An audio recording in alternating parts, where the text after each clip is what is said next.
안녕하세요. 아침TV 하경숙입니다. 저는 전라도 사람 하면 애향심이 굉장히 강하다고 생각합니다. 그리고 그 애향심은 누구나가 다 칭찬을 해줘야 되지 않을까요? 비난의 대상은 아니라고 생각합니다. 그런데 때로 그 애향심이 넘친다 그겁니다. 넘치고 넘쳐서 국가에 해를 주는 경우가 많다. 저는 그런 생각도 합니다. 애향심이 좋고 애향심이 강한 건 좋으나 그 애향심이 애국심을 넘어서는 안 된다는 겁니다.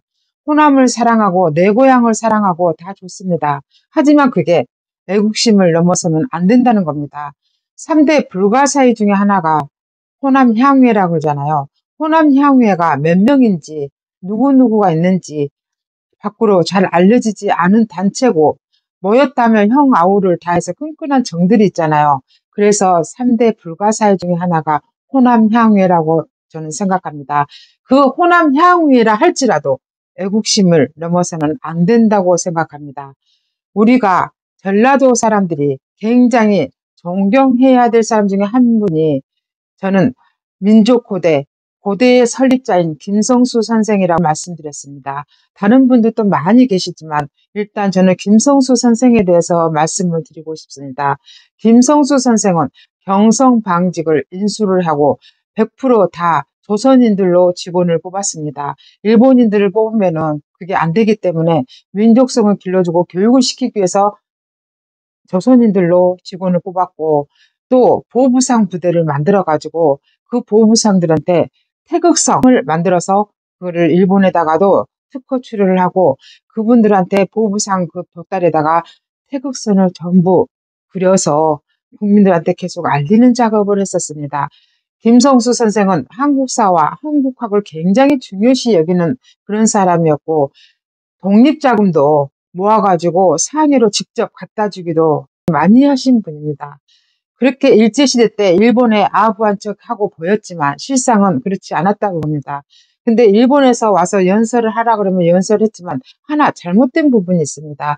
1940년대에 김성수 선생이 학도병을 장려하는 신문 기고문이 있었다고 비난을 엄청 했는데요. 그거는 김성수 선생이 직접 쓴 것도 아니고 총독부 기관지인 매경일보에서 그 김병규 기자라는 자가 쓴 겁니다. 근데 이게 김성수 선생이 쓴 글과 김병규가 쓴 글이 너무 달랐고 김성수 선생은 자기는 절대 쓰지 않겠다고 했습니다. 김성수 선생은 자기 손으로 학도병을 장려하는 그런 기고문을 쓴 적이 없습니다. 그런데 그게 어떻게 하다가 보니까 누명을 쓰게 되었고 그들이 친일로 매장을 하기에 딱 맞는 그런 처지가 되긴 했으나 본인은 절대 쓴 적도 없고 필체도 전혀 다르다는 사실, 이게 진실입니다. 김성수 선생은 해방이 되고 나서 한민당의 총수가 되었고 이승만 대통령이 농지개혁이나 이렇게 했을 때도 우리나라의 많은 지주들을 직접 발벗고 뛰어다니면서 설득한 사람이 김성수 선생이었습니다.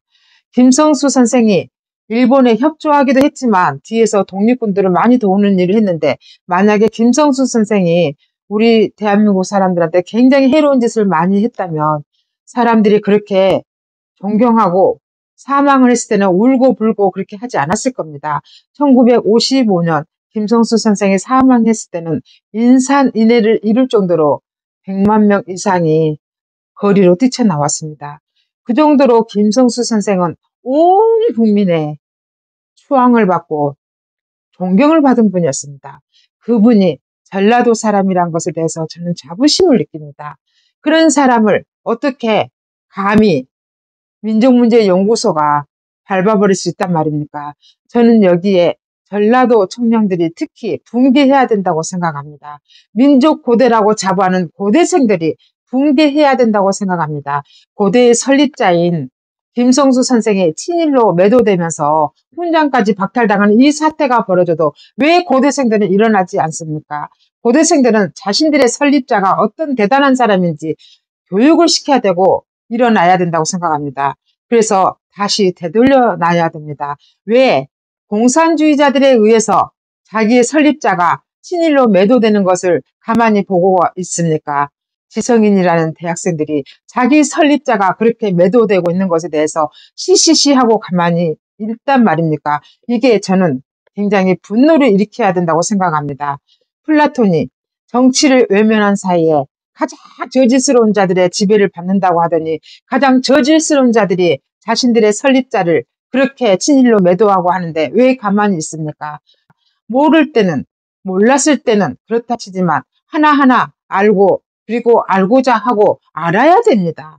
우리의 설립자가 어떤 사람인지 알아야 되고 전라도 위인들이 어떤 사람들인지 알아야 됩니다. 그때는 지역 감정이 없었습니다. 김성수 선생이 굉장히 위대했기 때문에 대한민국의 많은 사람들이 존경하고 거리로 뛰쳐나올 정도로 굉장했다는 겁니다. 그때 당시에 서거를 추모하면서 얼마나 많은 분들이 김성수 선생에 대해서 추모의 글을 남겼는지 제가 오늘은 몇 분만 골라서 한번 읽어보겠습니다. 이철승 국회 부의장까지 한 분이고 이분은 항상 야당이었죠. 이분이 인촌 선생에 대해서 쓴 글이 굉장히 길지만 제가 몇 줄만 읽어보겠습니다. 대들보가 무너졌고 눈에서 불이 나가 앞길이 캄캄하다. 오라 이거에 웬일이냐. 국군이 이다지도 새하였는가. 기어이 우리를 버리시고 어지러운 정국과 풍정 등하인 이 나라 결의를 두고 영영 가시고 말았구나. 희망을 갖고 11예삼추처럼 회춘하시기를 기원하던 선생은 우리를 버리시고 가시다니 앞날이 말이 아니다.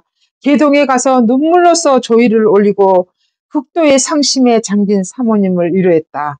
이게 국회 부의장까지 하신 이철승 의원님이 쓴 글입니다. 이렇게 대단하신 분이었습니다. 이런 분이 고대의 설립자였고 전라도의 유인이라고 저는 생각합니다. 인촌 선생을 기리면서 추모의 글을 남긴 한글학자 이희승 박사님의 글을 읽어보겠습니다. 어허 가시도다. 인촌 선생이 가시도다. 이 태양이신 스승님이 가시도다. 달 못 본 결애와 함께 못내 서로 합니다. 고화가 이러하고 설산이 저러하고 백범도 넘어지신 설레는 세상에서 고종명 누리신 것만 못내 기뻐합니다. 사감이 많다 하되 참사람이 그 누구요. 욕심을 모르시고 명예도 마다시고 오롯한 애국심만이 뭉치신 줄 압니다. 도망난 이강산이 이어짐을 못 보시고 쓸쓸히 가시는 맘 오작이나 애운날이 그 애운님이 되어서 풀날 올 줄 압니다. 진해가 다시 돌아갈수록 더욱 밝아 3천만 마음속에 속속들이 비치실제 나라의 새빛 날 줄이 후지 미뤄집니다. 이게 한글 학자인 이희승 박사님이 쓰신 글입니다. 이분이 친일을 하고 일본 놈들만 좋은 일만 했다면 어떻게 한글 학자인 이희승 박사님이 이런 글을 남겼겠습니까? 생각해 보세요. 우리는 민족문제연구소 남노당의 후예들한테 속고 있는 겁니다. 그들의 시각으로 쓴 친일 인명사전은 폐기해야 된다고 생각합니다. 그 다음에 또 한글 학자인 유명하신 최현배 선생이 쓴 글입니다. 인촌을 울음. 아 슬프도다. 인촌이 가셨다. 두 쪽 난 나라 두고 인촌이 가셨다. 그 길이 무삼길이가 임의 행차 바쁜가.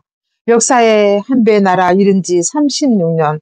깊은 뜻 혼자 품고 일절 차릴 적에 백설이 천지에 차대 추운 중릉 모르더라. 말수는 극히 좁고 실행은 많았도다.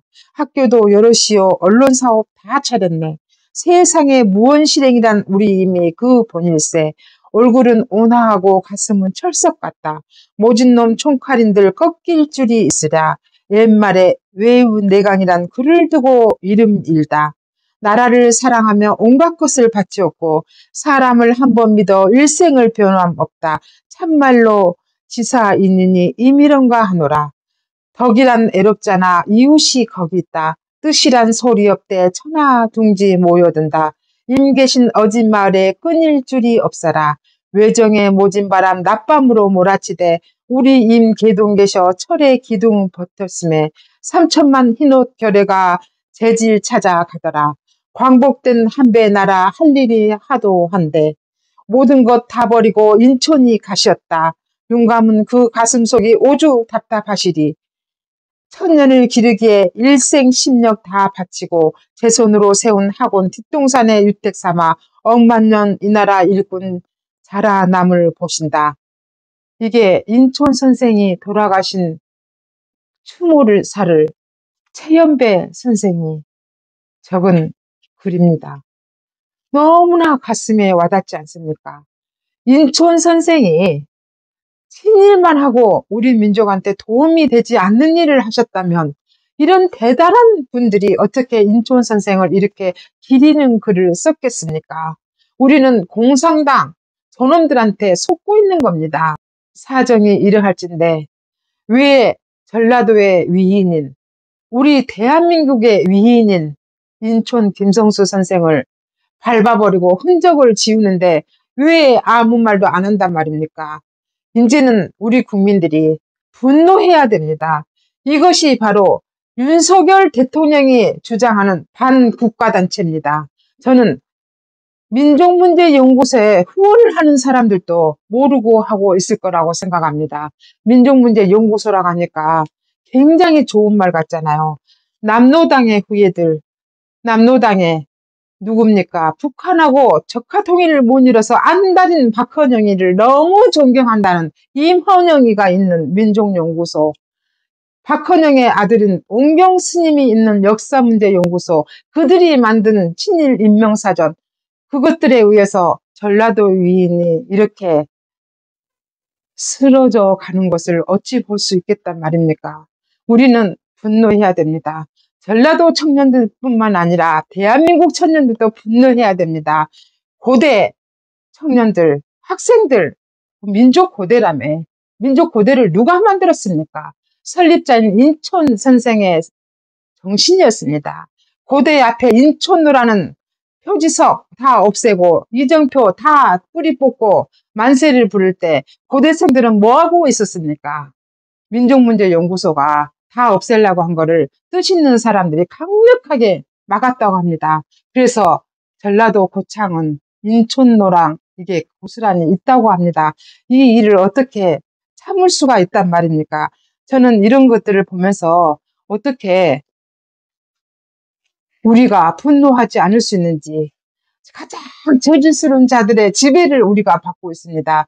이미 친일이라는 프레임에 걸려 있습니다. 이게 너무 가슴 아플 따름입니다. 그래서 저는 분노하라고 말씀드리고 싶습니다. 인촌 선생에 대해서 그러면 도산 안창호 선생은 어떻게 말을 했을까요? 1930년 인촌은 위험을 각오하고 상해 조계까지 찾아와 임시정부의 2,000불, 인성학교에 500불 내놓고 독립운동의 올바른 방향을 협의했다. 인촌이야말로 참다운 애국자의 기감이다. 도산 안창호 선생도 애국자라고 인정을 했습니다. 이분들이 인촌 선생이 일본 놈들의 강요에 못 이겨서 강연하고 이런 거를 몰랐겠습니까? 어쩔 수 없다고 생각을 한 겁니다.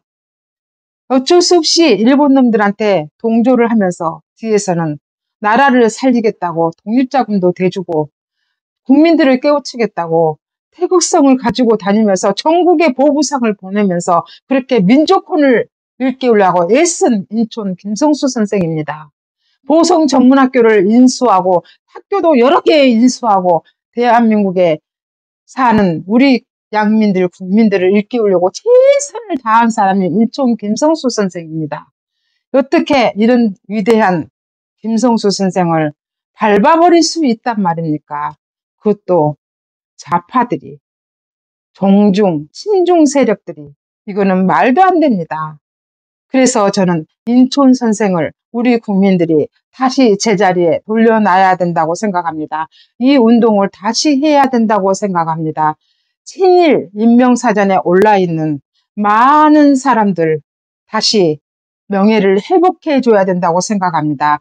왜 우리가 남로당의 후예들 박헌영을 존경한다는 임헌영이 만든 민족문제연구소에 의해서 친일이 가려져야 됩니까? 왜 그들의 시각에 의해서 친일이 가려져야 된다고 생각하십니까? 이제는 우리 국민들이 우리 시각으로 우리의 눈높이에 맞게 친이를 정확히 구분을 해야 됩니다. 이게 굉장히 예민하고 어려운 이야기지만 아줌마인 제가 나서서 이야기하잖아요. 전라도 출신인 제가 나서서 이야기를 하는 겁니다. 아줌마인 제가 우리의 민족성을 찾자고, 전라도의 위인을 찾자고, 대한민국의 위인을 찾자고, 정근대사를 다시 되돌리자고, 정확한 진실을 알리자고 말씀을 드리고 있는 겁니다. 우리는 역사 앞에 더 이상 비겁해서는 안 됩니다. 우리 미래 세대들한테 부끄러운 부모가, 부끄러운 선배가, 부끄러운 조상이 되어서는 안 됩니다. 늦었지만 지금이라도 우리가 알려야 됩니다. 그리고 우리는 알아야 됩니다. 우리의 민족성이 어디에 있는지, 우리의 정신혼이 어디에 있는지 우리는 알아야 되고 알려야 됩니다. 이게 돈벌이에 상관없다고 외면해버리면 결국 보십시오. 나라가 무너집니다. 나라가 무너지는데 돈이 무슨 소용입니까? 힘없는 아줌마가 나서서 이 말을 해야 될 정도로 나라가 위기에 처해 있다는 거 여러분들은 명심해 주시기 바랍니다. 다음에 제4탄 계속하겠습니다. 지금까지 진실을 알려드리는 박친TV 하경숙이었습니다.